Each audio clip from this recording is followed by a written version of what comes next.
Hello all of you my dear students. आज हम लोग क्रिस्टलाइन सॉलिड और एमॉर्फस सॉलिड के सिग्निफिकेंस यानी कि क्रिस्टलीय ठोस और अक्रिस्टलीय ठोस का महत्व जानेंगे। इससे पहले वाले वीडियो लेक्चर में हम लोग द सॉलिड स्टेट का इंट्रोडक्शन पढ़ चुके हैं। जो भी स्टूडेंट नहीं देखे हैं डिस्क्रिप्शन में लिंक दे दिया जाएगा, वहां पे जाके देख सकते हैं। इसके बावजूद भी अच्छी समझ के लिए इसको मेमोराइज कर लेते हैं। सॉलिड स्टेट को on the basis of arrangement of constituent particle के आधार पे टू टाइप्स में डिवाइड किए थे। फर्स्ट हो जाएगा क्रिस्टलाइन सॉलिड्स और सेकेंड हो जाएगा एमॉर्फस सॉलिड्स। इसको स्यूडो सॉलिड्स यानी कि फॉल्स सॉलिड के नाम से भी जाना जाता है। अब जानेंगे क्रिस्टलाइन सॉलिड को डिफाइन कैसे किए थे।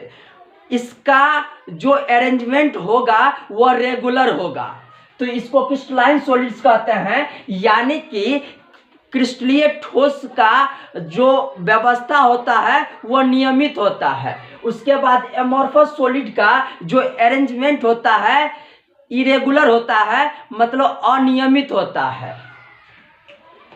अब क्रिस्टलाइन सॉलिड का सिग्निफिकेंस जानेंगे, महत्व जानेंगे। फर्स्ट है it is of long range order, मतलब यह लॉन्ग रेंज ऑर्डर का होता है। क्रिस्टलीय ठोस दीर्घपरासी होता है। दीर्घपरासी इसीलिए होता है क्योंकि इसका अरेंजमेंट जो होता है वह नियमित होता है। इसके अपोजिट इसका सिग्निफिकेंस इसमें हो जाएगा, फर्स्ट हो जाएगा it is short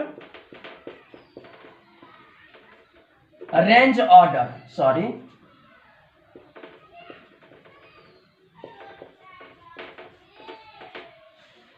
amorphous solid का शॉर्ट रेंज ऑर्डर होता है क्योंकि इसका जो अरेंजमेंट होता है वो अनियमित होता है। मतलब इसको बोल सकते हैं कि अक्रिस्टलीय ठोस का जो ऑर्डर होता है वह लघुपरासी होता है।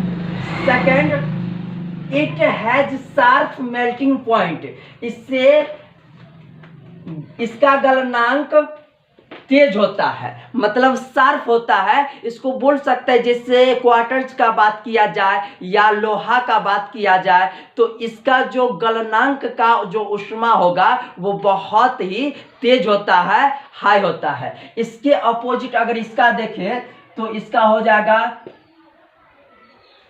सॉफ्ट मेल्टिंग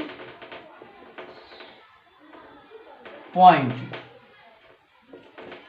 इसका गलने का ऊष्मा मुलायम होता है। अगर प्लास्टिक और रबर को गलाना चाहते हैं तो इसको थोड़ा सा ऊष्मा में भी गला आसानी से सकते हैं। इसके अपोजिट इसका जानेंगे क्रिस्टलाइन सॉलिड का थर्ड सिग्निफिकेंस जानेंगे।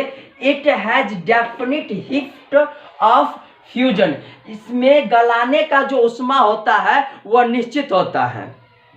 क्वार्टर्स को गलाएंगे तो एक निश्चित ऊष्मा पे ही गलाना होगा। और इसका जानेंगे, इसका इंडेफिनिट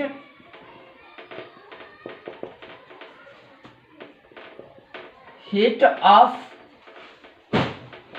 फ्यूजन, मतलब इसमें गलाने की ऊष्मा अनिश्चित होता है। मतलब प्लास्टिक रबर को अगर गलाना चाहते हैं तो किसी भी ऊष्मा पे इसे आसानी से गला सकते हैं। इसका चौथा सिग्निफिकेंस हो जाएगा it can be cut in clean cleave edge, मतलब इससे काटने पर, इसे चाकू से काटने पर समतल सतह में कट जाता है।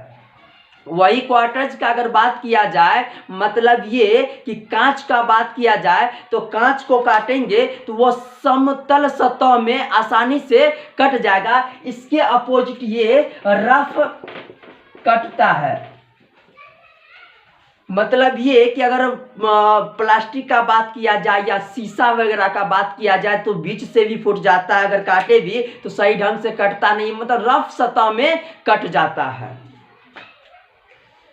इसका पांचवा सिग्निफिकेंस हो जाएगा इट इज एन एनिसोट्रॉफी। एनिसोट्रॉफी देंगे, सॉरी यहाँ पे एनिसोट्रॉफी ट्रॉफिक मतलब अब जानेंगे कि व्हाट इज एनिसोट्रॉपिक, मतलब एनिसोट्रॉपिक होता क्या है। The physical properties of a solid as resistance, reflective index etc has different value in each axis. मतलब जो एनिसोट्रॉफी होता है उसमें जो फिजिकल जो भौतिक गुणधर्म होता है, रेसिस्टेंस और अपवर्तनांक होता है, वो सभी अक्ष पे यानी सभी डायरेक्शन में अलग अलग होता है, डिफरेंट होता है। क्योंकि इसका बता चुके हैं कि इसका जो अरेंजमेंट होता है वो रेगुलर होता है। तो इससे पहले कि हम जान लेते हैं रेसिस्टेंस क्या होता है। रेसिस्टेंस को हिंदी में प्रतिरोध कहते हैं। मतलब ये कि विद्युत धारा के प्रवाह का जो विरोध करता है उसी को रेसिस्टेंस कहते हैं अकॉर्डिंग टू द फिजिक्स। उसके बाद रिफ्लेक्टिव को हिंदी में अपवर्तनांक कहते हैं। मतलब प्रकाश किस वेग से चलती है उसी का मेजर किया जाता है, उसी का ये माध्यम होता है, उसी को रिफ्लेक्ट करते हैं। तो इसके माध्यम से ये जो हो जाएगा वो अलग अलग डायरेक्शन में इसका जो वैल्यू हो जाएगा अलग अलग हो जाएगा। इसके अपोजिट अगर इसका देखेंगे तो इसका जो होता है आइसोट्रॉपिक होता है। मतलब ये कि इसका जो रेसिस्टेंस होगा और इसका जो अपवर्तनांक होगा रिफ्लेक्टिव होता है वह सभी डायरेक्शन में समान होता है, डेफिनिट होता है, निश्चित होता है। अब अगले वीडियो में हम लोग सॉलिड स्टेट का क्लासिफिकेशन देखेंगे मॉलिक्यूलर आधार पे। तब तक के लिए जय हिंद।